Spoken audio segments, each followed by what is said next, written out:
Welcome to FRC Media News for Thursday, May 5th, 2022. I'm Keith Tebow. Another community has given its blessing toward building a new Diman.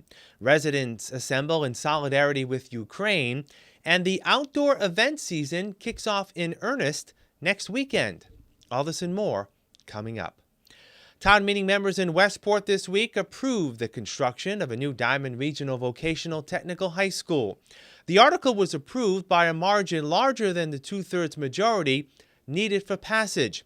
Following a brief presentation by Diman officials, resident and local electrician Rene LaChapelle spoke in favor of the project. He's a 1979 graduate of Diman and has hired former graduates. He says the region needs to continue to support the education of those seeking jobs in construction and other trades. Supporting this article means you care about Diman vocational education and you want to continue to hear the success stories of Diman graduates. When you talk about Diman vocation, it's always followed by a success story by a family, a friend, a neighbor, a cousin, niece, and nephew that is going on and do very well in the school. Each year, Diman accepts about 360 students to Diman across the 4 communities. That's 360 impacts every year, speaking about the trades and filling those holes because we are short.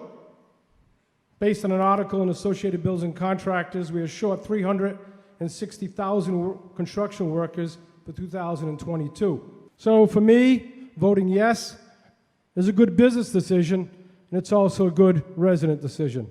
Under the plan to construct the $293.5 million high school, Westport will be asked to pay $445,000 a year for 30 years, a projected increase in taxes for homeowners of approximately $33 a year for homes valued at $300,000. 3 of the 4 communities within Diman's service area have approved the project. Somerset Town Meeting lent its support earlier this year, and the Fall River City Council gave its approval in February. Swansea Town Meeting members are expected to vote later this month. Dozens of city residents took part this past Sunday in an interfaith walk in support of Ukraine. The event originated at Blessed Trinity Church on Plymouth Avenue and concluded at St. John the Baptist Ukrainian Catholic Church on Center Street. Terry Reed shared her story of volunteering to provide relief to refugees fleeing Ukraine into Poland. I can't stress how unbelievable the Polish people have been. Everyone we met helping in some way, housing, refugee support, and even more impressive, running supplies to and through Ukraine to the front lines. There is no longer a safe route for tractor-trailer convoys to deliver supplies to the front lines. It's not safe for railways. It's not safe for airplanes. It's not safe for humanitarian convoys. So who's doing this? You and you and you. Neighbors, grandparents, sisters, brothers, doctors, barbers. Those are the brave people that are bringing these supplies in their small vehicles because that's the safest way. Reed says as time goes by, it's important for all who support the Ukrainians to remain focused on the goal of preserving democracy. Don't get tired of this war. Do not have fatigue. I beg you to share information at work, on social media, with your families. I beg you to join us to help fight this unjust war on innocent people. I beg you to fight for freedom and democracy because that's how you have it, because someone fought for it. Father Mikhailo Dosiak of St. John the Baptist Ukrainian Church says the enemy in this fight is clear. As a Catholic priest and as a citizen of Ukraine and America, whose family in Ukraine, every morning before I wake up, I check my mom is alive, my sister and brother-in-law, my nieces, and everyone is okay. So God forgive me, but I will say this. If we will not kill Putin, he will kill us. Some politician says it is not Russian war. This is Putin's war. But that army who came from the moon, 90% of Russians follow what Putin says. So we need to be very realistic who they are, what they want. They want to destroy us. They want to kill all of us. And after us, they will go to the Europe, and he says they would like to come even here. Residents of the Flint neighborhood last night were asked to lend their input into plans to revitalize the area along Pleasant Street. The city received a state grant to develop an urban renewal plan for that neighborhood. Mayor Paul Coogan tells us citizen input on the future of the area is essential to its success. Those are the eyes and the ears of the Flint, and they walk it, they park it, they see their neighbors, they know what's going on. Again, people come in and they helicopter in, and they're going to be telling us what we should do in the Flint and what they know about the Flint. But at the same time, the people who live there have the heaviest stake in that neighborhood, and we want to respect them. And if they tell us things, I mean, obviously that's one of the outcomes from the Kathy Assad tot lot. Those neighbors around the Quikasham Street area said, listen, our park needs upgrading too. So if you go by there any day now, I know they set the basketball hoops last week. They're now working on the splash pad and the playground, and that's going to bring a nice little amenity to that neighborhood. There was always a park, but it was a little beat up. So it's nice that when people make comments or offer input and it comes out with something positive. If you've driven by the waterfront in recent weeks, you've seen progress being made at the city pier, where Mayor Paul Coogan says once grass planted at the site takes root, community events can be planned. We have a couple of concerts planned, I believe, for late summer, early fall already, past the growing season, so we can get some kind of footing in there. But if you drive by it right now, as you said, you see the turnaround, you see all the lights, the rails are up. We recently put in for a $250,000 grant so that we can get some floating docks on the side of it, very similar to what you see at the Cove, so people can pull up in a boat, tie up and walk up a ramp and get up on our pier. I think the potential for that's going to be limitless. The mayor also announced that the pier will be named after longtime state senator Tom Norton, who did a lot of work on the waterfront. And when Senator Norton was in office, he worked on the battleship. He helped us with Heritage State Park. He helped us with Bicentennial Park. He obviously was a catalyst for change in his whole reason, and he was heavily invested with the veterans, the students, and the citizens in Fall River, and we thought it would be like a fitting tribute. I think his commitment to the waterfront was unwavering, and I think he deserves a little recognition too. I just think that Norton Park will be a good amenity for all the citizens. Mayor Coogan also has an update on plans by New Hampshire developer Brian Tebow to renovate the Bank Street Armory into an event center. We had to develop what they call a license agreement. I did not know what that was till I got into this seat, where it authorizes the buyer to go in with his engineer, his carpenter, his plumber, and do a full evaluation of what they're going to do in there. And he got the license agreement signed up this week, so I'm assuming hopefully he's in there within the next short period of time and comes back to us with his plan going forward. But I think things are still moving. As I say every week, I don't move at that pace, but government sometimes kind of trudges along instead of running. Yeah. His experience with armories, like I said, as I've said from the get-go, He owns the Pawtucket Armory. He owns an armory in Woonsocket. I think he owns a beautiful hall in Worcester, and I think he's working on one in New Hampshire. So he kind of, jumps around the state in New England looking for these armories, and he's heavily invested in them. So we have no reason to believe he wouldn't tackle ours. The state Senate last week passed its version of a plan for sports gambling in the Commonwealth. Fall River Senator Michael Rodrigues, who's chair of the Committee on Ways and Means, says the element of the Senate's bill is a national model in sports gaming by protecting the interests of state residents. We accomplished the maximizing revenue component by ensuring that our tax rate, although it's not the highest, it's on the high end. Second, the buy-in is on the high end, maximizing economic development and jobs, requiring a competitive bid process in order to access these licenses, limiting the number of licenses to make them more valuable, and consumer protection, doing things like disallowing the use of credit cards, disallowing advertising on television during from kickoff to from the opening whistle to the closing whistle of a particular sports game, disallowing pop-up online advertising, requiring that online sports gaming operators have a problem gaming and gambling plan on the books. The House and Senate will now meet to reconcile the differences between the two approved sports betting bills. Rodrigues is hopeful a compromise bill will be finalized by the end of the legislative session, which is on August 1st. The Portuguese Consul in New Bedford recently paid a visit to Bristol Community College in Fall River.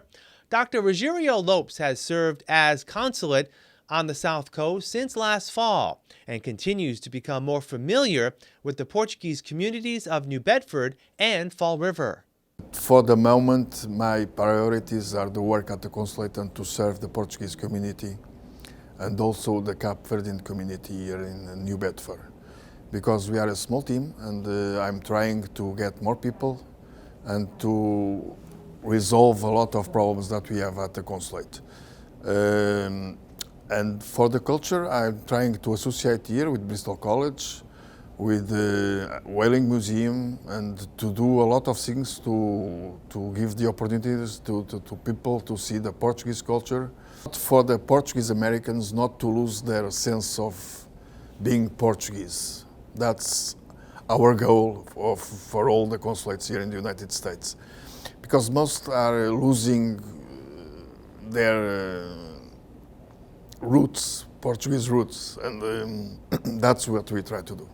The city has seen another increase in COVID infection cases over the past week. Here's an update now on numbers released last Thursday, April 28th. 114 new cases of the virus were reported last week, up from 80 the week prior. 29,900 cases of COVID have now been reported in Fall River since the onset of the pandemic. Vaccination rates remain flat, 70% of city residents having received at least one dose of the vaccine, 62% fully vaccinated, and only 27% of all city residents have received the COVID vaccine booster. As the Fall River Department of Health continues to keep a close eye on the COVID numbers, it's also looking toward the warmer months as ticks and mosquitoes become more of a concern. Director Tess Curran says it's easy for all of us to take preventative measures to limit exposure.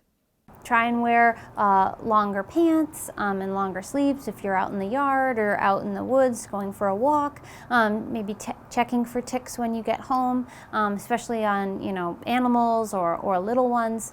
And then for mosquito season, we want to drain standing water, so making sure that you don't have any bird baths or your watering cans are emptied at the end of the day so that mosquitoes can't kind of take over. They can reproduce in small, tiny amounts of water. So even, just in a little cup, there's enough water for them to do that. So we really just want to keep that water out of the yard to keep levels of mosquitoes low, and then making sure, again, that you're mindful in the evening to wear longer pants and longer sleeves and or wear an insect repellent, preferably with the DEET.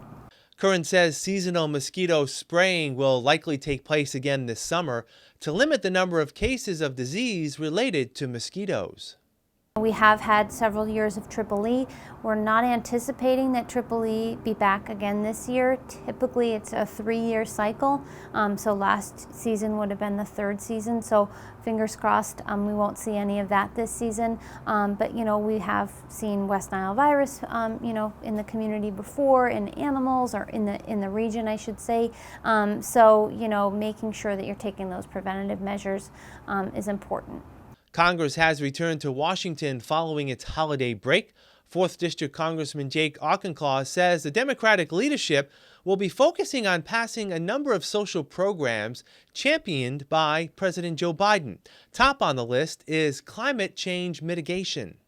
$550 billion would represent the largest single investment in a clean energy and future in history. It would help the United States meet its Paris commitments. It would give us the standing on the world stage to induce other countries to meet their obligations, and it would turbocharge the fastest growing job creator in the economy, which is the clean energy sector. We'll have more FRC Media News right after this. Here are some job descriptions on the latest hot jobs list from the Mass Hire Fall River Career Center. Forklift operator. Whirlpool Corporation, located at 88 Current Road, seeks a full-time forklift operator to provide material support in the welding department by utilizing a forklift to move parts and maintain inventory. Job number 167-17453. Director of Social Services. Kimwell Nursing Home, located at 495 New Boston Road, is looking for a full-time Director of Social Services to provide direct service to all residents and participate and plan for in-service training for all members of the nursing staff. Job number 167-12538. Software Engineer. Kuhn and Nagel, located at 420 Airport Road, is seeking a full-time software engineer to lead the design, development, troubleshooting, and debugging of software, as well as assisting with production deployment support for applications, tools, and cloud services. Job number 167-17091. Sales Associate. Walgreens, located at 328 Rhode Island Avenue, is looking for a full-time customer service sales associate. For more information, call 508-324-9490. People Incorporated, located at 4 South Main Street, has an immediate need for the following full and part-time positions. Certified Nurse Assistant, job number 167-11733. Licensed Practical Nurse, job number 167-11728. For more information about these or other positions, visit Mass Hire JobQuest at jobquest.dcs.eol.mass.gov or call the Mass Hire Fall River Career Center at 508-730-5000. Welcome back. The city of Fall River last week paid tribute to veterans of the Gulf War and Operations Desert Storm and Desert Shield. The ceremony was held at Turner Park on Danforth Street and commemorated the lives of fireman Charles A. Tavares, killed in Vietnam in 1969, and Sergeant First Class Russell G. Smith, who was killed in the Gulf War. When duty calls, Americans answer that call. When duty calls, Americans show up, take the oath, salute, and drive on. And we've done that. It seems incredible that Vietnam was 50 years ago, but we've been to 3 wars since then. Charlie Tavares, first person from Fall River to die in Vietnam. Sergeant Smith, Russell Smith, one of the last to die in Iraq. And it's a shame we have to give up our people. It's a shame we have to give up our best and brightest, but that's the price of freedom. That's why that flag flies everywhere and won't come down. Those colors don't run. To me, coming here every year is just a testament of how much love is around us and how much we really feel from everyone that comes here every year. And we thank you from the bottom of our hearts. Gold Star family members are families because we share something that is very, very strong, and that's the loss of a loved one. And for that, I thank you for remembering them. Fall River's season of community activities really takes off next week with 3 events. Beginning next Friday and Saturday, city-based art studios will open its doors where local artists and makers can showcase their work. There are 10 locations that are participating, and I would say that these locations are really different in kind of what they each have to offer. We have large mill buildings that have been repurposed into studios. We have storefronts that have studios and I would say creative arts businesses working out of them. We also have participants like Bristol Community College and Fall River Museum of Contemporary Art participating as well. So 10 locations. Really different types of locations with a variety of artists as well. I would say the artists are just as unique and different as the locations. Of all those different artists that are making, whether they're painters or entrepreneurs, there's over 25 that are participating. So I definitely think there's something for everyone. The studios will be open Friday from 4 p.m. to 8 p.m. and again on Saturday from 10 a.m. to 2 p.m.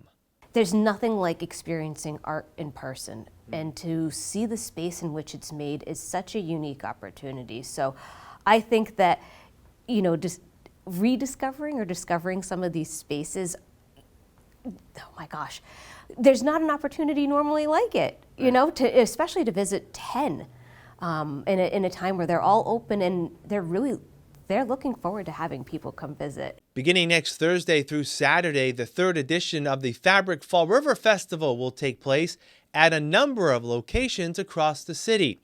Patty Rigo, director of Viva Fall River, says this year's Portuguese cultural celebration will offer a variety of experiences.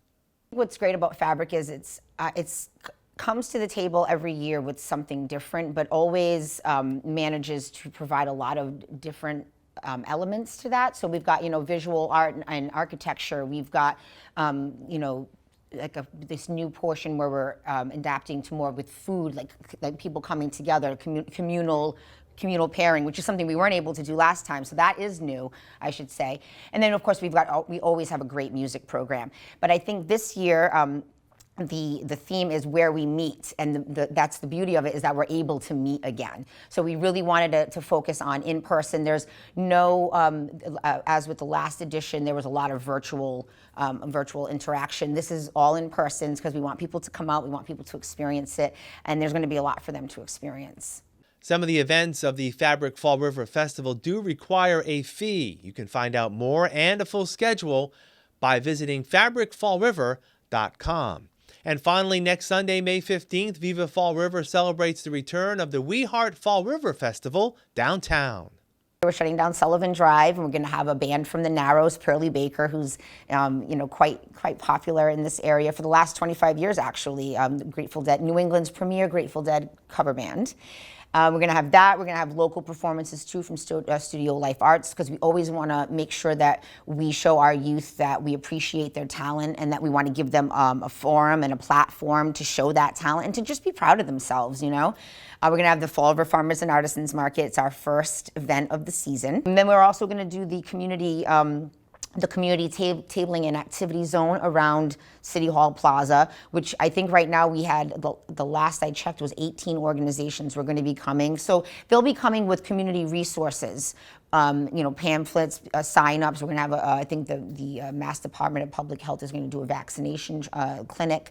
You know, but we also have, there's also fun giveaways as well. You can find out more about the We Heart Fall River Festival and all the events next week at vivafallriver.com.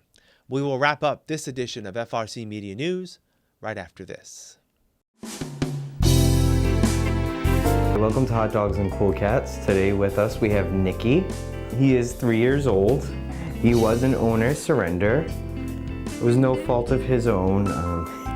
He is very sweet. He would probably benefit from more of a quieter home. He can be with kids as well. I'd probably say for his benefit maybe 10 and up. He's so easygoing. If you have other cats at home, he's very cat friendly. If you want to come down and meet Nicky, give us a call to make an appointment to meet him. You can get all of our contact information on our foreverpaws.com website, and it'll also show all of our adoptable animals there. You can also fill out an application as well on there. We are Forever Paws, and we are located at 300 Linwood Street in Fall River, Massachusetts. Definitely give us a call because I know he'd love to meet you. Today with us we have Bailey. She is roughly about 3 years old. We have her as a cattle dog. She did come in as a stray. At first she's a little shy, but she is very sweet and outgoing, especially when she gets comfortable. She does really well with other dogs. She's very socialized. She can live with cats as well. With her, we have her for living with no kids.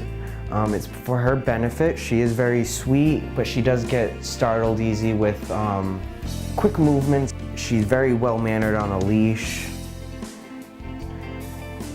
She can be a little shy at first, but once she gets used to you, she's very outgoing, very lovable. She won't leave your side.